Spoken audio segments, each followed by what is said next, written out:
My mother was a psychotherapist. And she used to tell me that when she would go to parties and people would find out she was a psychotherapist, they would corner her and start to download all of their psychological issues with her. She used to say, I would try to hide it sometimes so we could talk about other things. As a rabbi, I kind of relate to my mother's experiences.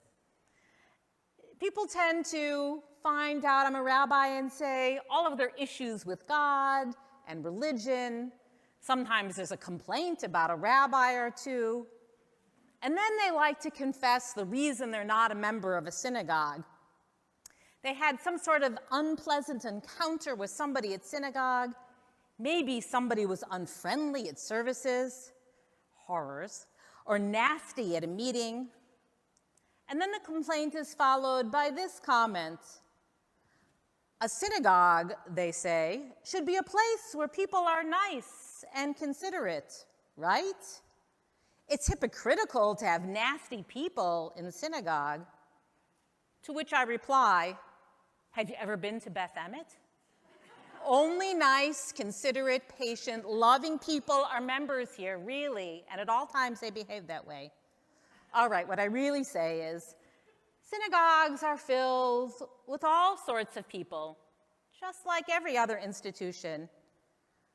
But hopefully a synagogue is a place where we come because we are striving to work on ourselves. We haven't yet perfected ourselves, but we think that and becoming better people is something that we want to pursue. To which I usually add, this is why we call it practicing Judaism. Today, as Rabbi Memes Foller has already mentioned, we complete the reading of the book of Numbers. And in these last two parshiot, Matot Mas'eh, we have a fascinating instruction that's given to the Israelites as they are about to cross the Jordan and settle in the land of Israel. I know you're thinking, but Rabbi, we have one whole book of Torah to go. How is it possible they're about to cross the Jordan? Well, let me remind you that the book of Deuteronomy is a series of speeches by Moses before the people cross. So nothing happens in the book of Deuteronomy except for the last chapter in which Moses dies. So really, Matot Mas'eh is the conclusion of the active portions of Torah.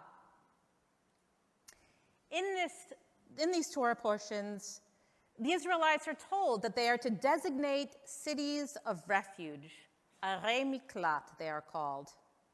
They're supposed to be places for an accidental manslayer to flee to, so that revenge can't be taken upon him. This is what the Torah teaches us. The Eternal One spoke further to Moses.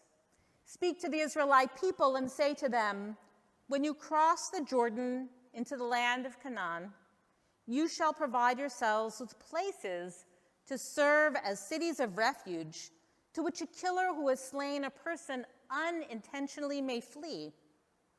The cities shall serve you as a refuge from the avenger, so that the killer may not die unless he has stood trial before the assembly.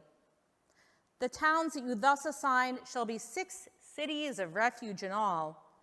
3 cities shall be designated beyond the Jordan, and the other 3 shall be designated in the land of Canaan.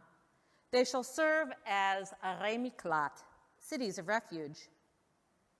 These 6 cities shall serve the Israelites and the resident aliens among them for refuge, so that any man who slays a person unintentionally may flee there. As we are concluding the laws in Torah, we are reminded that we need to set up a legal system, that the laws of the wild do not apply, that if one has accidentally killed someone, they have a place in which they can go so that another family member would not try to avenge death, and this person would have to stand trial. There's some crucial details about these cities of refuge that are in the Torah. Number 1 is they have to be accessible to anybody, wherever they live. There are 3 on the eastern side of the Jordan River and 3 that will be in the land of Canaan. And the reason for that is because we learn in these Torah portions that there are several tribes who don't want to go into the land of Israel. They say that the grazing lands are better in Jordan and they want to stay there, and Moses gives them permission to do so, tells them they will have to come into the land and fight with their brethren, but then they can go back and dwell on the eastern side of the Jordan River. But a city of refuge has to be close to anyone. So if anybody's in need of it, they can easily access it. And number 2, an interesting detail about the cities of refuge, is that this is where the Levites live. Yes, the priests, the people who are in charge of the spiritual life, the rituals of the Jewish people, they live in these cities of refuge with these accidental manslayers. As you might recall, the Levites don't have any land of their own. All the other tribes are granted land, and the rest of the community has to take care of the Levites, giving some of their cattle, some of their meat, and some of their produce so that the Levites can live. But the Levites have to have homes as well, and so they dwell in these cities of refuge. So can you imagine here, the Levites and those who've been accused of manslaughter live together. Everyone deserves a safe place of refuge, we learn from this. And I think these arei miklat in some ways are like our congregations, places of refuge, where we all come with all of our warts and our imperfections to uplift our spiritual lives and to grow, to uphold each other, to hold each other accountable, to challenge each other. Being a place of refuge doesn't mean that anything goes. As we're reminded, the accidental manslayer has to stand trial because perhaps he didn't kill accidentally. But there is a system of law. The congregations, in addition to being safe and inclusive spaces, are places where we hold each other accountable, just like the one who is accused has to stand trial. But it should be fair and equitable. And in all of our imperfections, we should strive to do that which is right together. A number of years ago, when President Obama was first running for the presidency, I decided to go down to his church, Trinity Lutheran, for services. Friends said, let's go. It'll be a lot of fun. And of course, it was a very joyful Sunday morning, Black Christian congregation. And the guest preacher that day preached about how we all have to serve God in all of our imperfection. And as a matter of fact, that's the only way we can serve God because we are all so imperfect. And we come together in community in order to do that in a more holistic way, that we can support each other. And he gave this wonderful analogy that I think took about 20 minutes, and I'm not going to take that long to tell this analogy. But the analogy that he gave about our imperfection as human beings is that all of us are like a frying pan that makes delicious fried chicken. It's not an analogy that I knew about. What do I know about making fried chicken as being primarily a vegetarian myself?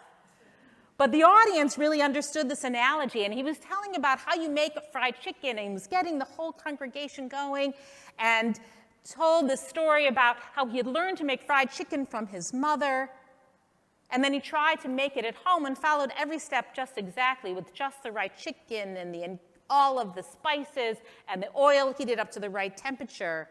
But you know what he did wrong? He put the chicken in a brand new frying pan. And at that point, the whole congregation went crazy because they knew that you don't put fried chicken in a new frying pan, that you want the old frying pan that is seasoned and is black and is imperfect, that is a frying pan that makes good chicken. Robin Langer's shaking her head. She's a good cook, so I trust her. And as he told this story, everybody got exactly what he was talking about, that it was the imperfect pan that makes the best chicken.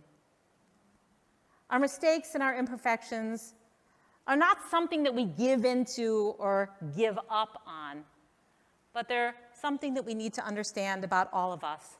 And how can we as a community make this congregation a place of refuge, a place where we can bring our whole selves, knowing we're each struggling with something, supporting each other, and growing together.